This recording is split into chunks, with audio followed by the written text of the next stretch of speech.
પ્રકરણ વિદ્યુતમાં આપણે છેલ્લે ઓહમનો નિયમ જોયો હતો, બરાબર. ઓહમના નિયમ પ્રમાણે આપણે જોયું હતું કે V is equal to IR, કે તેમાં આપણે જોયું હતું કે કોઈ પણ આપણે વાહક લઈએ છીએ તો વાહકમાંથી જે વિદ્યુત પ્રવાહ પસાર થાય છે એ એના વિદ્યુત સ્થિતિમાનના સપ્રમાણમાં હોય છે. એટલે ત્યારે આપણે ઓહમના નિયમ પ્રમાણે એવું કીધું હતું કે V is directly proportional two I, એટલે કે V અને I બંને સપ્રમાણમાં છે. અને આપણે જો સપ્રમાણતા અચળાંક મૂકીએ તો એ આપણે સમીકરણ મળતું હતું V is equal to IR, બરાબર, જેને આપણે સામાન્ય રીતે ઓહમનો નિયમ એ રીતે ઓળખતા હતા, જેમાં V જે આપણે વિદ્યુત સ્થિતિમાનનો તફાવત હતો, I એટલે કે વિદ્યુત પ્રવાહ, અને R ની આપણે વાત કરતા હતા જે તમારા વાહકના અવરોધને આપણે R કહેતા હતા, બરાબર. તો હવે આ જે ઓહમનો નિયમ આપણે ભણ્યા એ ઓહમના નિયમ ઉપરથી કેટલાક ઉદાહરણો આપણે જોવાના છે. તો સૌપ્રથમ આપણે ઉદાહરણ લઈએ કે જેમાં તમને આપેલું છે કે જો વિદ્યુત બલ્બના ફિલામેન્ટનો અવરોધ 1200 ઓહમ હોય, એટલે કે તમને વિદ્યુત બલ્બ આપેલો છે અને વિદ્યુત બલ્બના ફિલામેન્ટનો અવરોધ આપેલો છે જે કીધેલું છે કે 1200 ઓહમ જેટલો છે, બરાબર. અને પછી કીધું છે અને તેને 220 વોલ્ટના પ્રાપ્તિ સ્થાન સાથે જોડવામાં આવે, એટલે કે તમને એવું કીધેલું છે કે 220 વોલ્ટના પ્રાપ્તિ સ્થાન સાથે, એટલે કે આપણી પાસે જે વિદ્યુત બલ્બ છે એને 220 વોલ્ટેજ ધરાવતા કહી શકાય કે કોઈ કોષ કોઈ બેટરી સાથે જોડેલો છે, એટલે કે 220 વોલ્ટ એને આપણે વિદ્યુત સ્થિતિમાનનો તફાવત છે 220 વોલ્ટ જેટલો એને આપીએ છીએ. તો તમને શું કીધું છે કે તો વિદ્યુત બલ્બ કેટલો વિદ્યુત પ્રવાહ ખેંચશે એ તમારે શોધવાનું છે, એટલે કે તમારે એ વિદ્યુત બલ્બના ફિલામેન્ટમાંથી કેટલો વિદ્યુત પ્રવાહ છે એ પસાર થાય છે આપણે શોધવાનું છે. તો સૌપ્રથમ જે રીતે આપણે આગળ ઉદાહરણો જોયા એ પ્રમાણે જે વસ્તુઓ આપણે માહિતી આપેલી છે ઉદાહરણમાં એ બધાનું પહેલાં તો આપણે એક લિસ્ટ બનાવી લઈશું, બરાબર. તો સૌપ્રથમ આપણે શું કીધેલું છે કે વિદ્યુત બલ્બના ફિલામેન્ટનો અવરોધ, એટલે કે તમને R આપેલો છે તો આપણે અવરોધને આપણને ખબર જ છે કે અવરોધને આપણે R વડે દર્શાવીએ છીએ અને R અવરોધની વેલ્યુ તમને આપેલી છે 1200 ઓહમ, બરાબર. ઓહમ એટલે કે આપણે અવરોધનો એકમ ઓહમ તરીકે લઈએ છીએ.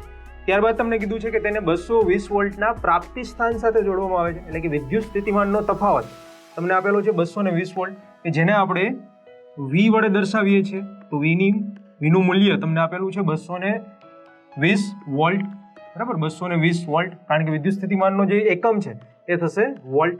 ત્યારબાદ આપણે શોધવાનું શું કીધું છે તો કે વિદ્યુત બલ્બમાંથી કેટલો વિદ્યુત પ્રવાહ પસાર થાય છે. તો વિદ્યુત પ્રવાહની સંજ્ઞા આપણે બધાને ખબર છે કે આપણે એને I થી દર્શાવીએ છીએ અને I નું મૂલ્ય આપણે ખબર નથી, આપણે શોધવાનું છે, એટલે એને આપણે ક્વેશ્ચન માર્ક વડે બતાવીશું, બરાબર. તો હવે તમારી પાસે અહીંયા V, R અને I, V અને R આપેલા છે. I એટલે કે વિદ્યુત પ્રવાહ તમારે શોધવાનો છે. તો અહીંયા આપણે ઓહમનો નિયમ જે આપણે સૂત્ર શોધ્યું હતું ઓહમના નિયમ પ્રમાણે V is equal to IR, એ સૂત્ર પ્રમાણે તમે અહીંયા વિદ્યુત પ્રવાહની વેલ્યુ, વિદ્યુત પ્રવાહનું મૂલ્ય છે તમે શોધી શકશો. તો આપણે આગળ શું કરીશું તો કહી શકાય કે ઓહમના નિયમ પરથી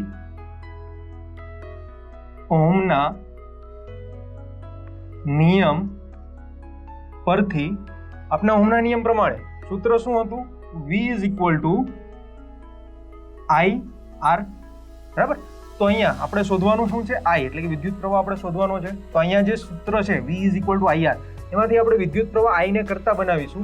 તો અહીંયા I ને કરતા બનાવી તો એના સાથે ગુણાકારમાં અવરોધ R છે, તો R ને આપણે સામે લઈ જઈએ તો V ના છેદમાં, એટલે કે V ના ભાગાકારમાં આવશે.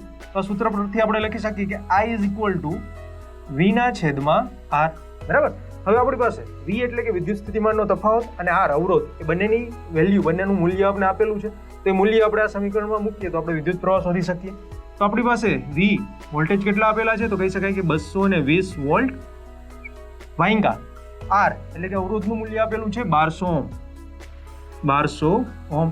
તો 220 ભાગ્યા આપણે 1200 કરીએ તો તમને વિદ્યુત પ્રવાહ I મળશે, કે જેનું મૂલ્ય ખરેખર મળે છે 0.18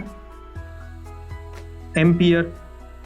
તો અહીંયા આપણે I એટલે કે વિદ્યુત પ્રવાહ I નું મૂલ્ય મળશે 0.18 એમ્પિયર, બરાબર. અહીંયા એમ્પિયર આપણે ખબર છે કે વિદ્યુત પ્રવાહનો જે એકમ છે, જે યુનિટ છે એ આપણે એમ્પિયર વડે દર્શાવીએ છીએ, એટલે કે તમને વિદ્યુત પ્રવાહ શોધવાનું કીધું હોય તો 220 ભાગ્યા 1200 કરશો, એટલે 220 ભાગ્યા 1200 કરીએ એટલે આપણે આન્સર જવાબ આવશે 0.18, એટલે કે અહીંયા જે આપણે માહિતી આપેલી છે એ પ્રમાણે આપણે વિદ્યુત પ્રવાહનું મૂલ્ય શોધશું તો એ વિદ્યુત પ્રવાહનું મૂલ્ય તમને કેટલું મળે છે 0.18 એમ્પિયર. હવે અહીંયા જે માહિતી આપેલી છે અહીંયા આપણે ઓહમના નિયમનો જ ઉપયોગ કરીએ છીએ, એના સૂત્રનો જ ઉપયોગ કરીએ છીએ V is equal to IR. તો તમને જે ઉદાહરણો પૂછાઈ શકે એ ઉદાહરણો અલગ અલગ, આમાંથી આપણી પાસે V is equal to IR એટલે કે 3 વેલ્યુ છે, 3 વસ્તુ તમને આપેલી હોય V, I અને R, એટલે કે વિદ્યુત સ્થિતિમાન, વિદ્યુત પ્રવાહ અને અવરોધ, એટલે એમાંથી કોઈ પણ 2 વસ્તુ આપેલી હોય અને ત્રીજી વસ્તુ તમને શોધવાનું કે, બરાબર. તો અહીંયા આપણે V અને R આપેલું હતું તો તમને એવું કીધું કે વિદ્યુત પ્રવાહ I શોધો. સપોઝ આપણે એવું ધારીએ કે તમને વિદ્યુત પ્રવાહ અને અવરોધ આપેલો હોય તો એના પરથી તમને એવું પૂછે કે વિદ્યુત સ્થિતિમાન શોધો, બરાબર. તો આવી અલગ અલગ 3 વેલ્યુ છે ઓહમના નિયમમાં V, I અને R, એટલે કે વિદ્યુત સ્થિતિમાન, વિદ્યુત પ્રવાહ અને અવરોધ. એમાંથી કોઈ પણ 2 નું મૂલ્ય છે તમને આપેલું હોય છે અને એના પરથી ત્રીજાનું મૂલ્ય તમને શોધવાનું કહી શકે છે. એટલે આપણે ફાઇનલી જે એક જ સૂત્ર છે ઓહમના નિયમ પ્રમાણે V is equal to IR, જેને આપણે યાદ રાખવાનું છે અને એમાંથી જે વસ્તુ તમને શોધવાની કીધી હોય તો સૂત્ર પરથી એને કરતા બનાવીને બાકીની વસ્તુ જે રીતે ગોઠવાતી હોય સૂત્રમાં એ પ્રમાણે ગોઠવી મૂલ્ય એમાં મૂકીને આપણે એનું સાદુરૂપ આપીને જવાબ છે એ શોધી શકીએ છીએ. એટલે કે આપણા ઉદાહરણમાં જે વિદ્યુત પ્રવાહ છે એનું મૂલ્ય થશે 0.18